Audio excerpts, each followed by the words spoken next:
Good morning, everyone, and thank you for coming on last minute's notice. I'm Tricia McLaughlin. I'm the Assistant Secretary for Public Affairs at the Department of Homeland Security. I'm joined by Acting ICE Director Todd Lyons and Madison Sheehan, the Deputy Director. Thank you for joining us to address a diplomatic and military security operation that was conducted yesterday by the U.S. government. We conducted a deportation flight from Texas to remove some of the most barbaric, violent individuals illegally in the United States. No country on earth wanted to accept them because their crimes are so uniquely monstrous and barbaric. These heinous individuals have terrorized American streets for too long. Every single one of them was convicted of a heinous crime: murder, rape, child rape, rape of a mentally and physically handicapped victim. Thanks to the courageous work of the State Department and ICE and the President's National Security Team, we found a nation that was willing to accept custody of these vicious illegal aliens. We are removing these convicted criminals from American soil so they can never hurt another American victim, American man, child, or woman. They can never attack witnesses, families, victims, or anyone else. Now, a local judge in Massachusetts is trying to force the United States to bring back these uniquely barbaric monsters who present a clear and present threat to the safety of the American people and American victims. While we are fully compliant with the law and court orders, it is absolutely absurd for a district judge to try to dictate the foreign policy and national security of the United States of America. These are the monsters that the district judge is trying to protect. The contrast is brutally stark. President Trump and Secretary Noem are working every single day to get these vicious criminals off of American streets. And while activist judges are on the other side fighting to get them back onto United States soil. Before I turn it over to Acting Director Todd Lyons, I would like to remind the journalists in this very room to do your job. We gave you the names of these monsters as you have right in front of you. Now tell the stories of the innocent Americans who they victimized. I implore you to stop doing the bidding of these disgusting individuals. Tell the stories of the innocents. It's the American victims who actually matter. Todd. Good morning, thank you. So these individuals that are up here today, these represent the true national security threats and public safety threats that ICE officers and agents nationwide go after. I just want to go over a few of the highlighted cases that you all have in front of you. So for instance, we have an individual that's convicted of homicide and armed robbery and served 15 years in confinement. Due to countries that won't take their citizens back, this individual was released back into the community under ICE supervision to prey upon people again. Another individual sentenced to life in confinement, convicted of first-degree murder. His country would not take him back, forcing ICE to have to re-release him back into the community to re-offend. As Tricia highlighted before, we have an individual that raped and sexually assaulted a mentally handicapped victim. Because his country would not take him back, ICE had to find a third country to take him back so we can remove this public safety threat. You know, as a career law enforcement officer and a career officer with ICE, I've been dealing with these recalcitrant countries for years, having to see repeated murderers, sex offenders, violent criminals re-released back into the United States because their home countries would not take them back. Yet under President Trump and under the leadership of Secretary Noem, we are now able to remove these public safety threats so they won't pry on the community anymore and they won't have any more victims in the United States. With that, I'll turn it over to my Deputy Director, Madison Sheehan. First of all, ICE would like to thank President Trump and Secretary Noem for their steadfast commitment to the American people and the men and women of ICE. Our commitment here at ICE remains the same, that we will remove the worst of the worst from your communities, including the list of people that are up on this board.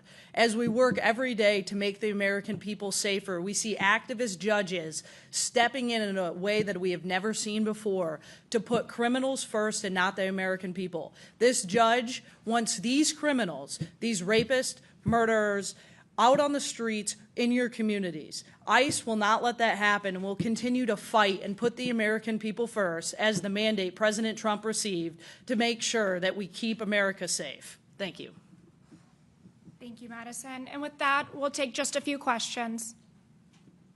Say your name and outlet, Ted. Ted Hesson with Reuters. Can you clarify, are these 8 people that you are trying to deport to Sudan or South Sudan? And if so, why South Sudan? Where are they now? And are these the only 8 on the flight, and are there others? These are the only 8 on the flight. Because of safety and operational security, we cannot tell you what the final destination for these individuals will be. Brittany, Axios? The judge asked that you keep these individuals in U.S. custody once this flight lands. Is that being followed through? Has the flight landed yet? Do they remain on the plane, essentially? They're still in DHS custody as far as their exact whereabouts, again, because of operational security, and given these are such violent criminals, rapists, child rapists, as I've mentioned, we cannot disclose that. One more follow-up on recalcitrant countries. As you're looking for these third countries, can you just elaborate on how you're working with the State Department to identify these potential partners, and what other countries are on the list? Obviously, El Salvador, potentially South Sudan, a few others have been floated. Could you just clarify that? Yes, State Department has been a fantastic partner in brokering these agreements, again, especially when it comes to truly the worst of the worst individuals, countries that did not want to accept these heinous individuals. We're grateful that we found a nation through the State Department to do that. Todd, would you like to speak further to these? No, I would just like to say that, these individuals did receive due process. The Safe Third Country Agreement is in the Immigration Nationality Act, which was enacted by Congress. So as I said, throughout my career with ICE and being a career law enforcement officer in immigration, we've dealt with these recalcitrant countries for years. And I would just say that through the partnership with the State Department, with Secretary Rubio, and under Secretary Zone's leadership and vision, we're able to do this under this administration to remove these public safety threats. And I would just like to take the time to thank, the men and women of ICE who put their lives on the line every day, the officers of our special response teams and our high-risk teams that do transportation of these individuals. These are the most violent people that are in the U.S. These are the ones that you don't want in your community. These are the ones that we prioritize every day. So again, under those partnerships, we're able to go ahead and remove these public safety threats from the community. Julia? Thank you. Could you talk more about the agreement with South Sudan? Once these people were going to arrive there, was the agreement that they would be incarcerated, much like the CICA prison conditions in El Salvador? And were each of their home countries actually notified? In other words, did you try to send them back to their home countries before you made this decision? Yeah, I would caution you to make the assumption that their final destination is South Sudan. As far as that agreement goes, I would definitely refer you to the State Department's for specifics, but perhaps Madison or Todd, you'd like to add something here? So sure, yes, I can say that their home countries refuse to take these individuals back. ICE is bound by Zavidas, which is a Supreme Court decision. Again, I've always said ICE detention isn't punitive. We detain and remove. After 6 months or 180 days, if we don't have a country that'll take their citizens back, we do have an option to find a safe third country. And in all these cases, these individuals were from countries that were recalcitrant or had impediments or life sentences that led to them not being able to move to their home nation. So for that, ICE would go ahead and follow the laws enacted by Congress to find a safe third country. South Sudan is considered a safe third country? So I can't talk as far as the State Department and agreements made at this administration as far as where the final destination is for these individuals. So again, I refer you to State Department. I think we'll take one more. Priscilla? Thank you. In a court declaration yesterday evening, one of the attorneys said that when she reached out about her Burmese client, that she was told by an officer that it was South Sudan.